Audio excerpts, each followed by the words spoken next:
নমস্কার বন্ধুরা, শুভ দুপুর। আজ তো সানডে, তাই সানডেতে স্পেশাল কিছু খাওয়া দাওয়া হবে না তা কি আর হয়। তাই সানডেটাকে স্পেশাল বানাতে আজকে বানিয়েছিলাম ইলিশ ভাপা লাউ পাতা দিয়ে। সেই রেসিপিটাই আজকে তোমাদের সাথে শেয়ার করছি। প্রথমে ইলিশ মাছগুলোকে সুন্দরভাবে কেটে তাতে লবণ, হলুদ আর তেল ভালোভাবে মাখিয়ে নিলাম। এরপর এটিকে হালকা করে এপিট ওপিট করে ভেজে নিয়েছি। তোমরা চাইলে ইলিশ মাছ কাঁচাও নিতে পারো।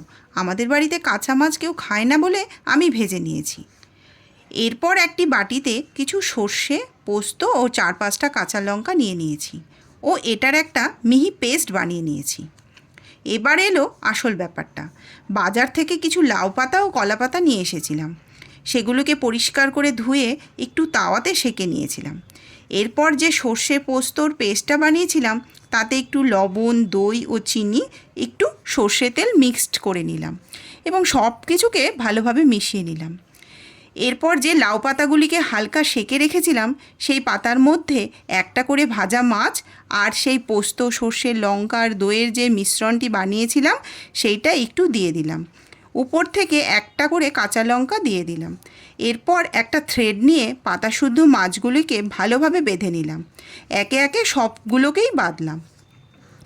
এরপর কড়াইতে একটু সর্ষে তেল ব্রাশ করে নিলাম। এই সময় গ্যাসের ফ্লেমটাকে লো থেকে মিডিয়ামে রাখতে হবে। তারপর পাতুড়িগুলোকে একে একে সাজিয়ে কড়াইতে দিয়ে দিলাম। যখন একটু কুক হয়েছে মনে হলো তখন একটা ঢাকনা দিয়ে ঢেকে দিলাম। এইভাবে 5-7 মিনিট কুক হতে দিলাম। 5-7 মিনিট পরে ঢাকনা খুলে একটা পিঠ হয়ে গেলে অপর পিঠটা উল্টে দিলাম। এইভাবে 2বার এপিঠ ওপিঠ ভালোভাবে কুক করে নিলাম। 2 পিঠেই যখন ভালোভাবে কুক হয়ে গেল তখন নামিয়ে নিলাম। তৈরি আমার ইলিশ ভাপা। বন্ধুরা, তোমরা এইভাবে ইলিশ ভাপা বানিয়ে দেখতে পারো। খেতে অসাধারণ হয়। বাচ্চা থেকে বুড়ো সবাই আঙ্গুল চেটে খাবে। বাই।